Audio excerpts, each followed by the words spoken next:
अस्सलाम वालेकुम all, welcome back. आज मैं आप लोगों को पावर पॉइंट प्रेजेंटेशन इंशाल्लाह एक ही वीडियो के अंदर समझा दूँगी, क्योंकि आप सब लोग जो है वो अच्छी तरह से वर्ड एक्सेल को जो है वो समझ चुके हैं। इसी तरह से हम पावर पॉइंट को देख लेते हैं। पावर पॉइंट जो है वो प्रेजेंटेशन बनाने के लिए इस्तेमाल होता है। जैसे मैंने आप लोगों को बताया था, वर्ड जो है वो डॉक्यूमेंटेशन के लिए इस्तेमाल होता है और मैंने इसको डिज़ाइनिंग के लिए भी इस्तेमाल करना सिखाया है आप लोगों को। मज़ीद डिज़ाइन इंशाल्लाह मैं जल्द जल्द आप लोगों के साथ शेयर किया करूँगी। फ़िलहाल आप लोगों को मैं ये बता दूँ कि जो हम लोगों ने वर्ड पढ़ा उसमें हम लोगों ने डॉक्यूमेंटेशन करी और डिज़ाइनिंग करी। फिर उसके बाद हमने एक्सेल पढ़ा और उसके अंदर हमने डिफरेंट डिफरेंट शीट्स को स्टडी किया फंक्शंस और फार्मूला को इस्तेमाल करते हुए। इसी तरह से हम लोगों ने आज हम पावर पॉइंट स्टार्ट कर रहे हैं। वर्ड के अंदर हमने जितना भी काम किया था वो सब पेजेस के अंदर काम किया था और एक्सेल के अंदर हमने जितना भी काम किया था शीट्स के अंदर काम किया था। अब पावर पॉइंट के अंदर हम जितना भी काम करेंगे वो इस तरह के एरिया के अंदर काम करेंगे। This one is called slide. बाकी तो तमाम सेम ही इंटरफेस है, मतलब कि आप लोगों को वही टैब्स और रिबन्स और टूल्स वगैरह सारे मिल जाएंगे। लेकिन स्लाइड्स को डिज़ाइन करने के हवाले से होम की रिबन के अंदर आपके पास स्लाइड का ग्रुप आएगा और स्लाइड के ग्रुप के अंदर आप न्यू स्लाइड दे सकते हैं, स्लाइड का लेआउट चेंज करवा सकते हैं, रीसेट कर सकते हैं, डिलीट कर सकते हैं। अभी फ़िलहाल आपको ये एक स्लाइड लेआउट है, इसके अंदर एक स्लाइड नज़र आ रही है। यहाँ पर ये स्लाइड है और इस स्लाइड के ऊपर आप काम कर सकते हैं यूजिंग दीज टेक्स्ट बॉक्सेस। इसके ऊपर दो टेक्स्ट बॉक्सेस हैं और अगर मैं यहाँ जाऊँ अपने लेआउट के अंदर तो देखें यहाँ पर टाइटल स्लाइड का लेआउट जो है वो सिलेक्ट हुआ है। मतलब टाइटल स्लाइड के लेआउट में दो आपको टेक्स्ट बॉक्सेस मिलेंगे। इसी तरह से टाइटल एंड कंटेंट वाले के अंदर आपको भी अगेन आपको दो बॉक्सेस मिलेंगे, लेकिन वो इस तरह से प्लेस हुए होंगे। मतलब यहाँ पर जो है वो आप टाइटल देंगे और यहाँ आप अपना कंटेंट देंगे। सेक्शन हेडर के अंदर इस तरह से दो बॉक्सेस मिलेंगे, जबकि टू कंटेंट्स के अंदर इस तरह से बॉक्सेस मिलेंगे। कंपैरिजन के अंदर इस तरह से बॉक्सेस मिलेंगे आपको। ये सब टेक्स्ट बॉक्सेस की अपीयरेंस शो हो रही है। टाइटल ओनली के अंदर आपको सिर्फ एक बॉक्स मिलेगा, टेक्स्ट बॉक्स। ब्लैंक स्लाइड के अंदर कोई भी टेक्स्ट बॉक्स आपको नहीं मिलेगा। कंटेंट विद कैप्शन और पिक्चर विद कैप्शन, इस तरह के आपको जो है वो लेआउट्स मिल जाएंगे। सबसे पहले मैं आप लोगों को यहाँ दिखा देती हूँ कि इस पे काम करने का तरीका ये है कि आप यहाँ क्लिक करें और ये बोल रहा है टेक्स्ट बॉक्स के अंदर क्लिक टू एड टाइटल। यहाँ पर अभी फॉन्ट का ग्रुप काम नहीं कर रहा, जैसे ही आप इसमें काम क्लिक करेंगे ये काम करना शुरू कर देगा। सॉरी, अच्छा जी, देखिए इस तरह से इसने लिखा। नेक्स्ट आप इसके अंदर आ जाइए और यहाँ पर मैं लिख देती हूँ सब टाइटल। अब देखिए कि यहाँ पर जो टेक्स्ट टूल ने काम करना शुरू किया है, आप अपने टेक्स्ट को मॉडिफाई कर सकते हैं। ये सब मैं आप लोगों को समझा चुकी हूँ। फॉन्ट स्टाइल, साइज, श्रिंक करना है, कलर देना है, upper case lower case cases change करने, बोल्ड, इटैलिक, अंडरलाइन वगैरह करना है। इसके अलावा यहाँ शेडो का ग्रुप है, शेडो का टूल है। आप अपने टेक्स्ट को शेडो भी करवा सकते हैं। ये देखिए इस तरह से नज़र आ रहा है शेडो इफेक्ट। ऐसे ही आप इसको कलर करवाएं और अब मैं शेडो अप्लाई कर रही हूँ तो ज़्यादा इन्हेंस हो रहा है। सही है जी।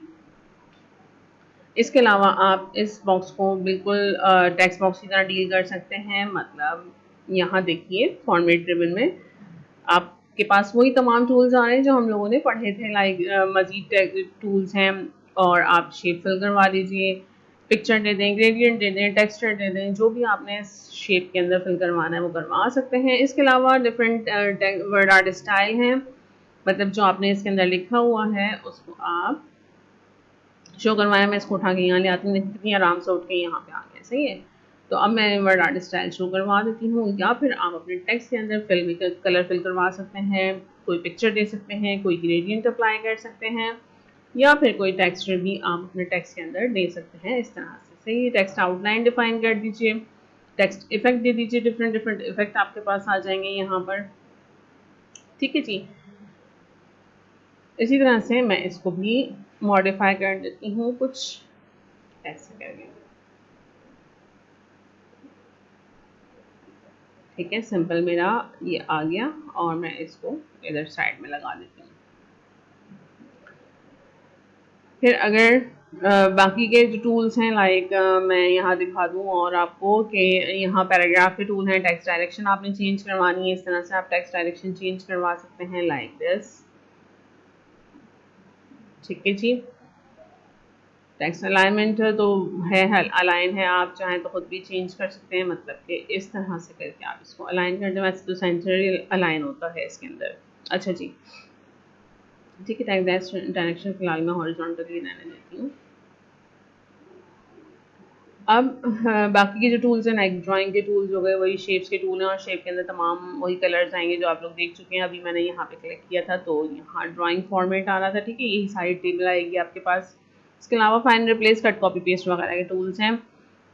मजीद आपको स्लाइड बनानी है, आप न्यू स्लाइड के ऊपर क्लिक करें। देखिए यहाँ पर एक स्लाइड ये थी आपकी और दूसरी स्लाइड यहाँ पर ये आ गई, और इसके अंदर ऑटोमेटिक उसने लेआउट सेलेक्ट कर लिया कि यहाँ पे टाइटल है और यहाँ पे मजीद टाइटल है। जैसे मैंने इसको दे दिया कंटेंट। वैसे तो बेसिकली हर प्रेजेंटेशन के अंदर ऐसा ही होता है कि पहली स्लाइड टाइटल की होती है, फिर कंटेंट आता है। जैसे मैंने कंप्यूटर लिया तो कंप्यूटर के साथ साथ कंप्यूटर के हिसाब से ही मैं इसके कंटेंट को डिफाइन कर देती हूँ।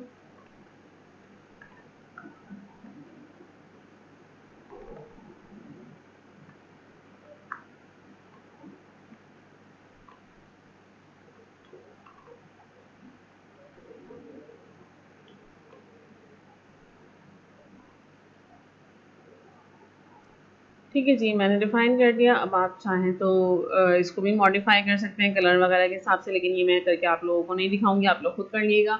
अब हम चलते हैं अपनी इंसर्ट के रिबन पे। इंसर्ट के रिबन में देखिए कि हमारे पास पिक्चर के टूल है। पिक्चर के टूल सेम वैसे ही अप्लाई होंगे जैसे हम लोगों ने पहले भी अप्लाई किए हैं। पिक्चर इंसर्ट करवा देते हैं कोई कंप्यूटर की।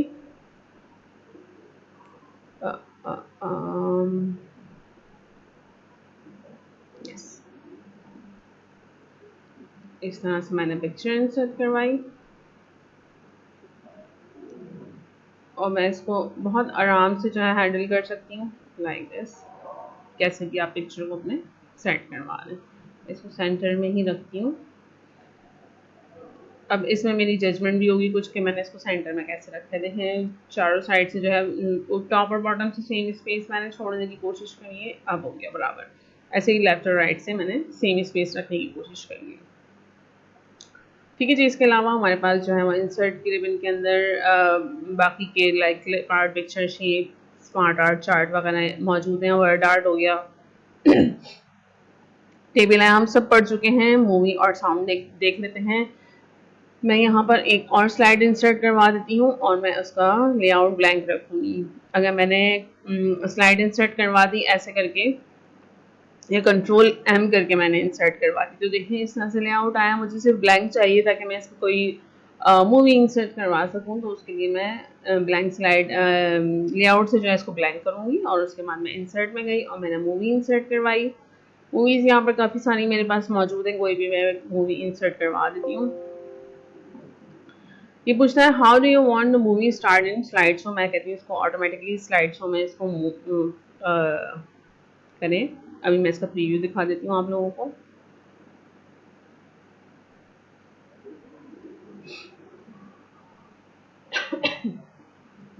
इस तरह से ये आएगी, ठीक है जी।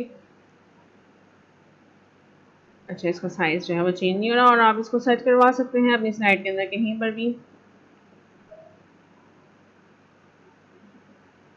काम कंप्लीट करने के बाद अब हम आ जाते हैं अपनी नेक्स्ट रिबन के ऊपर। पहले हम ये देख लेते हैं साउंड कैसे इंसर्ट करवाएं। साउंड फाइल अभी मेरे पास कोई नहीं है, लेकिन आपने जिस तरह से मूवी इंसर्ट करवाई है ऐसे साउंड भी इंसर्ट करवा सकते हैं कंप्यूटर से। डिज़ाइन की रिबन से डिफरेंट डिज़ाइनिंग ऑप्शंस हैं, आप चाहें तो इनमें से कोई भी एक अप्लाई कर सकते हैं। जो भी अप्लाई करेंगे तमाम स्लाइड्स के ऊपर अप्लाई हुआ नजर आएगा, लाइक दिस। ये देखें तमाम स्लाइड के ऊपर अप्लाई हो गया। अगर मुझे अलग अलग रखना है तो उसके लिए मैं बैकग्राउंड स्टाइल में जाऊँगी, फॉर्मेट बैकग्राउंड दूँगी और वही तमाम बैकग्राउंड के टूल हैं जो हम वर्ड के अंदर पढ़ के आ चुके हैं, लाइक सिंपल कलर देना है, ग्रेडियंट फिल करवाना है, डिफरेंट टाइप के ग्रेडियंट हैं, डिफरेंट इसके टाइप्स हैं और डिफरेंट डायरेक्शंस के अंदर आपको ग्रेडियंट मिल जाएंगे, लाइक दिस। मैं एक अप्लाई करके दिखा देती हूँ रेक्टेंगुलर फॉर्म में और ये इसकी डायरेक्शंस हैं। जो भी आपने अप्लाई करना है वो आप अप्लाई कर सकते हैं और इसकी ट्रांसपेरेंसी को भी आप और ज़्यादा करवा सकते हैं। अच्छा, ऐसे ही पिक्चर और टेक्सचर है तो इसके अंदर ये देखिए टेक्सचर वगैरह के टूल्स, टेक्सचर वगैरह डिफरेंट गिवन है और आप इनकी ट्रांसपेरेंसी को भी हैंडल कर सकते हैं, ठीक है। और पिक्चर अगर इंसर्ट करवानी तो फाइल से कोई भी पिक्चर आप इंसर्ट करवा लें।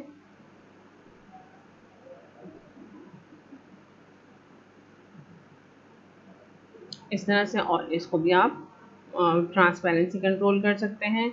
इसके अलावा इससे जो है क्या होगा कि आपका एक बैकग्राउंड अप्लाई होगा, मतलब हर उसके ऊपर एक ही बैकग्राउंड अप्लाई होगा स्लाइड के ऊपर।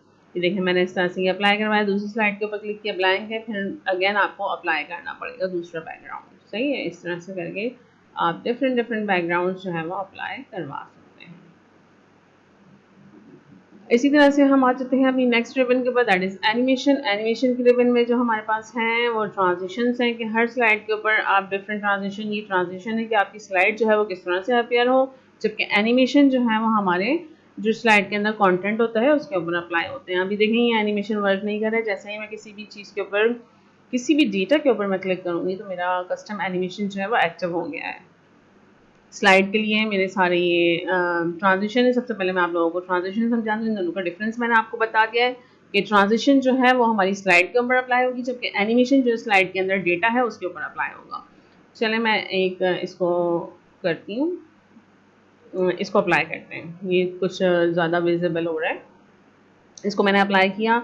अब यहाँ देखें ये बहुत तेज़ी से जो है वो ना डिज़ोल्व हो गया है, ये इसका नाम है डिज़ोल्व। ये देखें डिज़ोल्व लिखा हुआ आ रहा है, ठीक है। ये बहुत तेज़ी से हो गया, क्यों? क्योंकि इसकी ट्रांजिशन स्पीड जो है वो बहुत ज़्यादा फास्ट थी। मैं इसको स्लो कर देती हूँ तो देखें कितना स्लोली डिज़ोल्व हुआ है।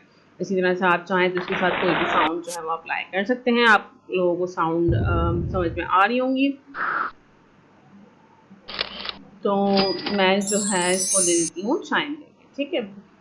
तो ये साउंड भी इसी के ऊपर अप्लाई होगी। अब ऐसे ही आप नेक्स्ट स्लाइड के ऊपर चले जाएं, मैं इसके ऊपर ये वाली ट्रांजिशन अप्लाई कर देती हूँ। अगेन इसकी स्पीड स्लो करती हूँ और इसकी,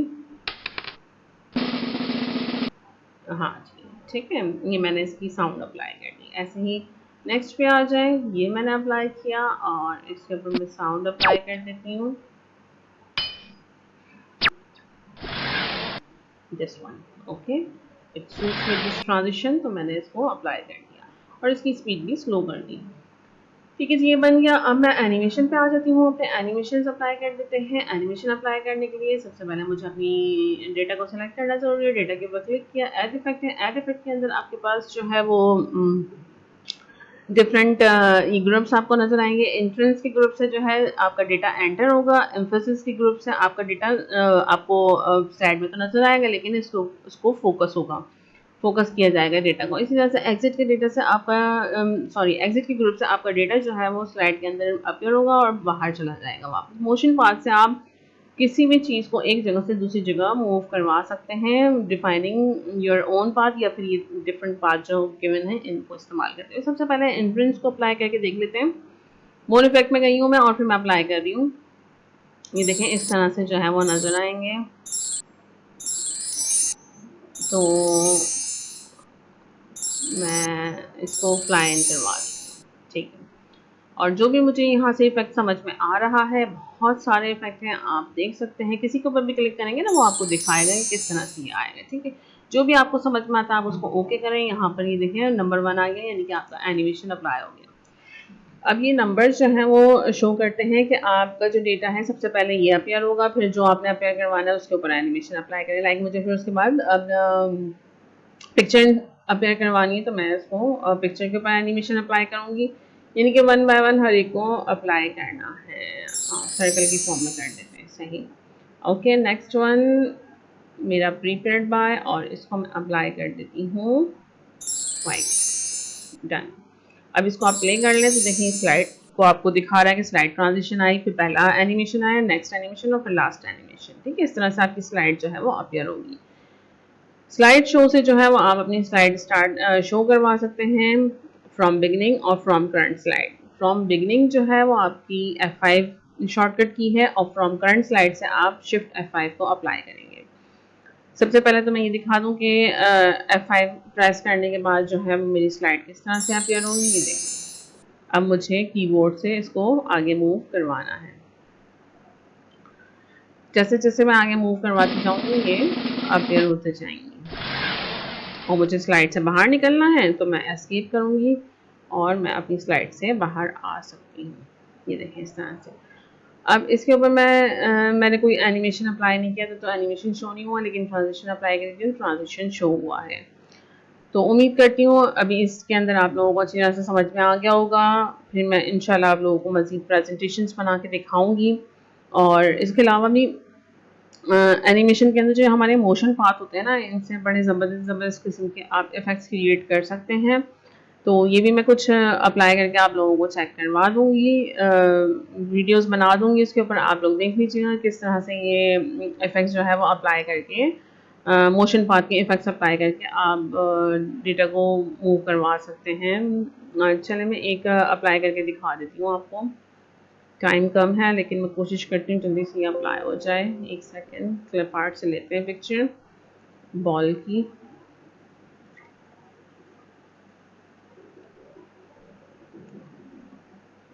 ये बॉल की पिक्चर मैंने ले ली, ठीक है जी। अब इसके अंदर मैं इफ़ेक्ट अप्लाई करवा रही हूँ। मोर मोशन पाथ से मैं इसको दे देती हूँ बाउंसिंग। ये देखें इस तरह से, ठीक है। तो क्या होगा कि मैं इसको शिफ्ट F5 कर रही हूँ ताकि यहीं से ये शो हो।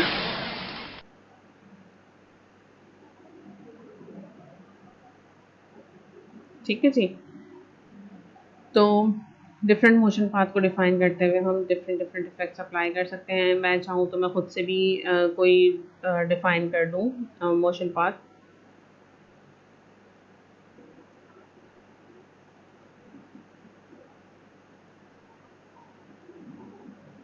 और इसी फ्री ट्रांसफॉर्म को इस्तेमाल करते हुए हम जो है वो